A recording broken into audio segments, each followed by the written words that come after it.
जय हिंद प्यारे साथियों, नमस्कार। मैं अनीता आप सभी का आपके प्यारे से परिवार एस्पिरेंट फैमिली में बहुत बहुत स्वागत करती हूँ। साथियों, कैसे हैं आप सभी और आप सबकी स्टडी कैसी चल रही होप दोस्तों आप सब बढ़िया होंगे और आप सबकी स्टडी भी बहुत अच्छी चल रही होगी। दोस्तों चलिए आज के सेशन में हम पढ़ते हैं मैथ पेडागोजी। इससे पहले हमने 4 क्लासेस ले लिए हैं, तो आप उसे ज़रूर देखिएगा। ये मैथ पेडागोजी आपके लिए बहुत इंपॉर्टेंट है क्योंकि इसमें आपको सीटेट में 15 क्वेश्चन जरूर देखने को मिलेंगे और अदर यूपी टेट एग्जाम हो गया या DSSS हो गया या रिट मेंस हो गया, इन सब में आपको 7 से 8 क्वेश्चन मैथ पेडागोजी से ज़रूर देखने को मिलेगा, तो इस क्लास को ज़रूर देखिएगा। तो चलिए हम देखते हैं आज के सेशन में कि गणित कैसे पढ़ाया जाए। क्या गणित कैसे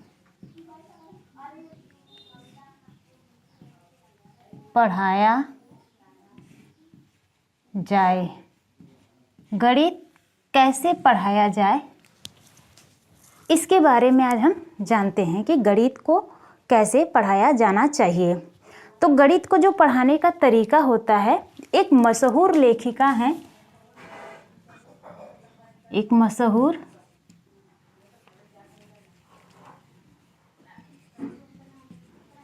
मशहूर लेखिका हैं। उनका नाम क्या है? पावेला लिम्बेक। एक मशहूर लेखिका पावेला लिम्बेक ने गणित को कैसे पढ़ाया जाए एक तरीका दिया जिसका नाम है ELPS मॉडल। क्या है? जो गणित पढ़ाने का तरीका है, गणित सीखने का क्रम ELPS होना चाहिए। अब ELPS क्या है इसके बारे में हम जानते हैं। उससे पहले हम जान लेते हैं कि ये ELPS मॉडल जो दिया गया वो किस बुक में दिया गया। इन्होंने पावेला लिम्बेक ने अपने किस बुक में ELPS मॉडल दिया? तो बुक नेम इनका है how to teach mathematics. Book का नाम क्या है?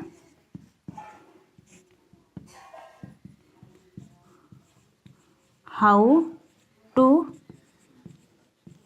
Teach mathematics.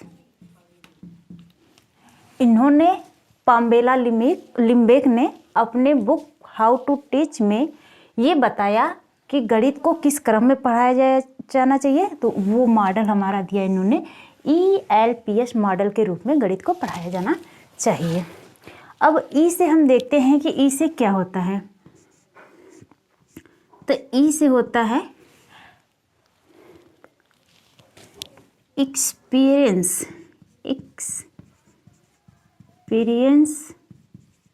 With physical object. ई से क्या है? Experience with physical object. कहने का मतलब है आप जिस वस्तु को छूकर टच करके अपने फिजिकल ऑब्जेक्ट के थ्रू छू सकते हैं। गणित को ऐसे पढ़ाइए कि वो ऐसा गणित होना चाहिए कि उसको बच्चा जो है वो टच करके सीख सके। जैसे मतलब है कि मान लीजिए आप जोड़ पढ़ा रहे हैं, तो बच्चे को अगर 2 + 3 पढ़ाना है तो आपको इसको फिजिकल ऑब्जेक्ट लेना चाहिए। जैसे फिजिकल ऑब्जेक्ट कहने का मतलब ये है कि आप 2 एप्पल ले लो और 3 एप्पल ले लो और बच्चों को बताओ कि ये टोटल कितना एप्पल है, तो बच्चा बता देगा टोटल 5 एप्पल है। तो मतलब इस फिजिकल ऑब्जेक्ट के साथ आपको मैथ पढ़ाना है। तो वही है कि एक्सपीरियंस विथ फिजिकल ऑब्जेक्ट, मतलब बच्चा इससे अनुभव प्राप्त करेगा और साथ ही साथ बच्चा टच करके पढ़ेगा तो वो बेहतर तरीके से सीख सकेगा। उसका तरीका जो होगा वो बहुत ही बेहतर होगा। एल से होता है एल एल से हो गया स्पोकन लैंग्वेज।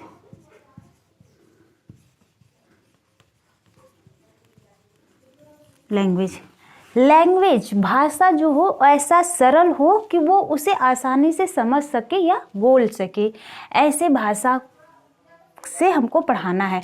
सबसे पहले हमें फिजिकल ऑब्जेक्ट लेना है, उसके बाद भाषा हमारा कहते हैं ना मातृभाषा में पढ़ाना चाहिए, तो भाषा ऐसा लेना है कि वो बच्चा उसे आसानी से स्पोकन कर सके, भाषा के माध्यम को समझ सके कि हाँ ये क्या कहना चाह रहा है। और पी से होता है हमारा पिक्चर। पी से क्या होता है? पिक्चर। मतलब आपको जो चीज़ भी मैथ में पढ़ाना है वो चित्र के साथ पढ़ाइए। बच्चे को अगर लर्निंग करानी है मैथमेटिक्स की तो उसे चित्र के साथ बनाइए। चाहे आपको घटाना है घटाना पढ़ाना है तो आप मैपिंग करिए, पिक्चर लीजिए, चार्ट लीजिए, मतलब एक डायग्राम और पिक्चर जरूर होने चाहिए। उसके थ्रू आपको बच्चे को मैथमेटिक्स पढ़ाना है। एस से होता है रिटेन सिंबल। रिटेन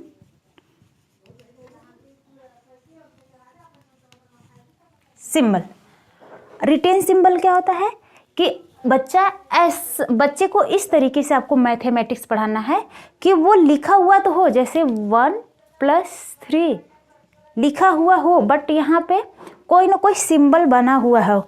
जैसे मान लीजिए कि ये क्या है, मान लीजिए चिन्ह के थ्रू बढ़ा देते 1 2 3 4 ऐसे हो गया ना। ये मतलब 3 सिंबल इसका, एक सिंबल इसका, मिलाकर 4। तो एक हमको कोई ना कोई साइन लेना है सिंबल के साथ। मैथमेटिक्स में हमको फिजिकल ऑब्जेक्ट जरूरी है, लैंग्वेज सिंपल होनी चाहिए और पिक्चर के साथ पढ़ाना है, और हमें सिंबल भी यूज करने हैं मैथमेटिक्स में। तो ये पढ़ाने का तरीका होता है। सबसे पहले आप फिजिकल ऑब्जेक्ट लीजिए, फिर उसे उस भाषा में बताने की कोशिश कीजिए जो बच्चा सरल भाषा में समझ सके। अगर बच्चा भाषा समझने में सक्षम हो जा रहा है, अगर वो भाषा को समझ पा रहा है, तो फिर उसे पिक्चर के माध्यम से आप पढ़ाना शुरू करिए। और जब बच्चा पिक्चर के माध्यम से पढ़ना जान जा रहा है तो आप सिंबल का यूज करते रहिए। जैसे होता है ना कि परसेंटेज है, @ है, हैशटैग है, तो ये सब चीज़ों का सिंबल हम यूज कर सकते हैं बाद में। तो सबसे लास्ट में हमको सिंबल यूज करना है, इस बात को ध्यान रखना। ये गणित पढ़ाने का क्रम है। और किसने ये क्रम दिया? तो पामेला लिम्बेक ने दिया, एक मशहूर लेखिका थी, और इनके बुक का नेम है हाउ टू टीच मैथमेटिक्स, गणित को कैसे पढ़ाया जाए। अब नेक्स्ट हम देखते हैं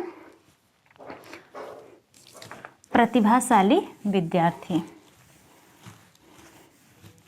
ये बहुत ही इम्पोर्टेंट है, इसे ज़रूर देखिएगा और लोगों तक भी शेयर करिए, और चैनल को सब्सक्राइब जरूर करिएगा ताकि आपको ऐसे ही चीज़ें आसानी से सरल भाषा में समझने को मिल जाएगा। तो हम देखते हैं प्रतिभाशाली विद्यार्थी। प्रतिभाशाली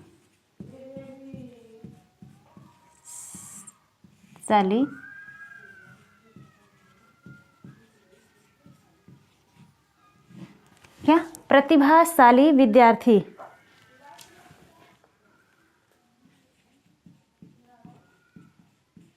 गिफ्टेड चाइल्ड। कौन? गिफ्टेड चाइल्ड या टैलेंटेड चाइल्ड।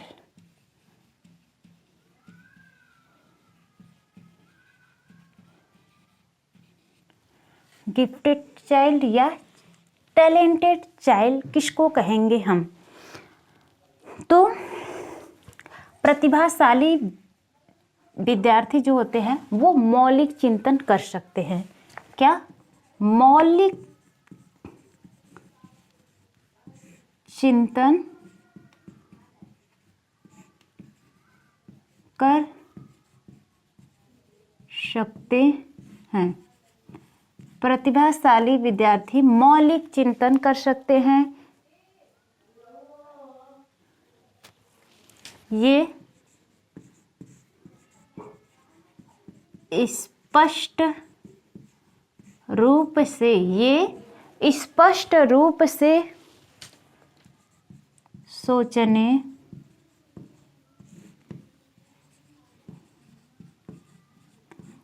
अर्थों को समझने में सफल होते हैं, ये सफल होते हैं।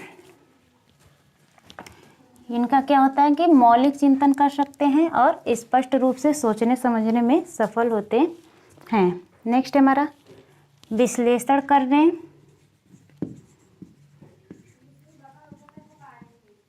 विश्लेषण करने, तर्क करने, विश्लेषण करने, तर्क करने और सामान्यीकरण की क्षमता पाई जाती है ने और सामान्यीकरण की क्षमता पाई जाती है। इनमें विश्लेषण करने, तर्क करने और सामान्यीकरण की क्षमता पाई जाती है। प्रतिभाशाली विद्यार्थी में ये सब गुण पाए जाते हैं और पहेलियां सुलझाने में ये श्रेष्ठ होते हैं। पहेलियों को सुलझाने में श्रेष्ठ होते हैं, सुलझाने में श्रेष्ठ होते हैं। ये पहेलियों को सुलझाने में श्रेष्ठ होते हैं और सीखी गई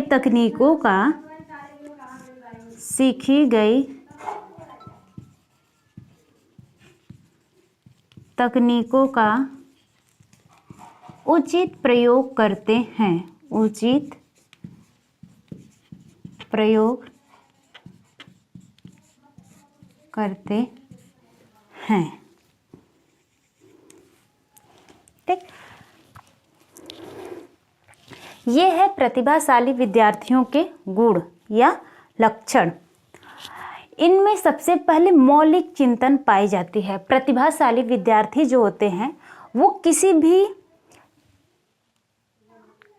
किसी भी चीज पे अपना थिंकिंग बहुत ही मौलिक विचार के साथ करते हैं, उसे सोचने की, समझने की कोशिश करते हैं। अगर उनके साथ कोई सिचुएशन क्रिटिकल आ जाता है तो भी उसका वो सलूशन ढूंढने की पूरी कोशिश करते हैं और बहुत ही बेहतर तरीके से और बहुत मौलिक चिंतन करते हैं। और ऐसे गुण प्रतिभाशाली विद्यार्थियों में ही देखने को मिलते हैं। और नेक्स्ट पॉइंट है कि ये स्पष्ट रूप से किसी भी बात को, किसी भी प्रॉब्लम को सलूशन निकालने की, सोचने समझने की कोशिश करते हैं और उनको अर्थ को भी समझने में सफल होते हैं। और नेक्स्ट है विश्लेषण करने, तर्क करने और सामान्यीकरण की क्षमता पाई जाती है। इनमें क्या होता है कि किसी चीज़ का विश्लेषण करते हैं। अगर कोई क्रिटिकल चीज़ है तो उसे विश्लेषण मतलब होता है उसे छोटे छोटे खंडों में तोड़कर समझने की कोशिश करते हैं।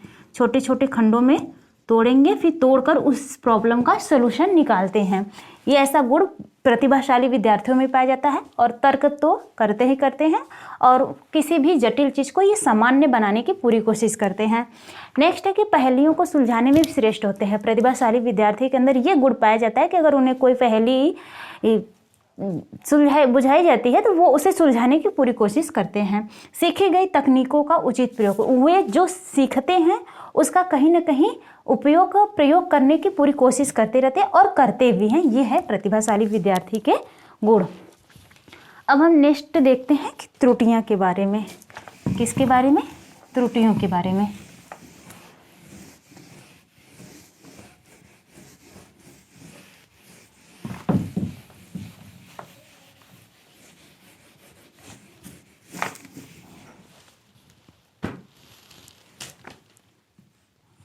हम देखते हैं त्रुटियां,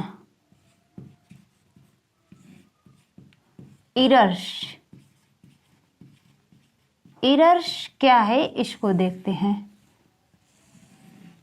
गलतियां क्या है इसकी कमी को हम जानते हैं। अगर तो गलतियां क्या होती हैं? अधिगम का हिस्सा होती हैं। यह अधिगम का हिस्सा है, अधिगम का एक हिस्सा है। यह किसका हिस्सा है? तो हमारे लर्निंग करने का एक हिस्सा होता है त्रुटि। अगर हम गलती कर रहे हैं तो इससे हमें बहुत ही बेहतर लर्निंग मिलती है। तो ये एक अधिगम का एक हिस्सा होता है। यह जानकारी प्राप्त करने का एक स्रोत होता है। अगर त्रुटि हम कर रहे हैं तो इससे हमें क्या होता है? जानकारी प्राप्त होता है। तो जानकारी प्राप्त करने का एक स्रोत है। त्रुटि क्या है? तो जानकारी प्राप्त करने का एक स्रोत है। नेक्स्ट पॉइंट हमारा क्या हो जाएगा? यह गणित में भ्रांतियों के बारे में बताती है। यह गणित में भ्रांतियों के बारे में बताती है। भ्रांतियों के बारे में बताती है। यह किसके बारे में बताती है? तो गणित में जो भ्रांतियां हैं उसके बारे में भी बताती है। नेक्स्ट हमारा क्या हो जाएगा? यह कक्षा आयोजन में सहायक होता है। कक्षा आयोजन में सहायक होता है। कक्षा आयोजन में सहायक होता है। नेक्स्ट पॉइंट हमारा क्या है? त्रुटियां छात्रों की IQ नहीं बता सकती। त्रुटियां मतलब कमी छात्रों की IQ नहीं बता सकती। छात्रों की IQ नहीं बता सकती। सॉरी लाइट कट गई, बट ये कंप्लीट हो गया है। तो बस आप लोग सुन लीजिएगा कि क्या है। इधर से थोड़ा बहुत उजाला आ रहा होगा। देखिए, अधिगम का एक हिस्सा है। त्रुटि क्या है? तो त्रुटि जो है अधिगम का एक हिस्सा है। इससे हमें जानकारी प्राप्त होती है। यह मतलब अगर हम गलती कर रहे हैं तो इससे हमें उस चीज़ को जानने की और समझने की और ज़्यादा हमको जानकारी प्राप्त हो जाता है। तो इसलिए बोला गया कि जानकारी का प्राप्त करने का एक स्रोत होता है। यह गणित में भ्रांति के बारे में बताता है। अगर आप गणित में कोई त्रुटि कर रहे हैं तो आप उससे जो डरते हैं तो उस भ्रांति से आपको निकालने की पूरी कोशिश करता है त्रुटि। क्योंकि जब हम गलती करेंगे तो सुधार के लिए हम बार बार प्रयास करेंगे और अंततः वो क्वेश्चन हमको आने लगेगा। और उस टाइप के जब भी हमको क्वेश्चन दिए जाएंगे तो ईजिली उसे हम सॉल्व कर लेंगे। तो वही आपकी भ्रांतियों को भी दूर कर देता है। क्योंकि हमारी कमी यही होती है कि एक बार हमसे गलती हो जाती है तो हम डर जाते हैं कि हमको ऐसा क्वेश्चन सॉल्व करने आएगा नहीं। इसीलिए लोगों को मैथमेटिक्स जो होती है वो कठिन लगती है। क्यों? क्योंकि हमसे एक बार गलती हो गई तो फिर हम दोबारा उसके लिए ट्राई नहीं करते, क्योंकि हमारे अंदर ये भ्रम हो जाता है कि मैथ हमारी बस की बात नहीं है। तो इसीलिए बोल रहा है कि भ्रांतियों को दूर करने की कोशिश करता है और कक्षा आयोजन में सहायक होता है। और आपका जो क्लास आयोजित की जाती है उसमें भी गलतियां आपकी सहायक होती हैं। त्रुटियां छात्रों के IQ नहीं बता सकती। कहने का मतलब ये है कि अगर आप गलती कर रहे हैं तो इससे हम बच्चे के IQ को नहीं बता सकते हैं कि बच्चा का इनका सामान्य IQ है कि इनका प्रतिभाशाली है कि ये मूढ़ है कि मूर्ख है। ऐसा हम कुछ नहीं बता सकते, क्योंकि हो सकता है तेज बालक जो प्रतिभाशाली बालक भी है उसे हम जो क्वेश्चन दें वो ना सॉल्व कर पाए, एक कमज़ोर बच्चा उसे सॉल्व कर ले। तो इसीलिए हम गलती से बच्चों का IQ को नहीं माप सकते हैं। तो इसीलिए बोला गया है कि त्रुटियाँ छात्रों की IQ नहीं बता सकती। तो साथियों, ये था आज के सेशन में हमने मैथ पेडागोजी में 3 टॉपिक पढ़े। अगर सेशन अच्छा लगा हो तो आप लोग कमेंट में कमेंट जरूर किया करिए और चैनल को सब्सक्राइब जरूर करिए और लोगों तक शेयर करते रहिए और सपोर्ट भी करते रहिए, ताकि हम ऐसे वीडियो बनाने के लिए मोटिवेशन मेरे अंदर भी रहे। और साथियों, यहीं पे आज हम सेशन इन करते हैं। धन्यवाद।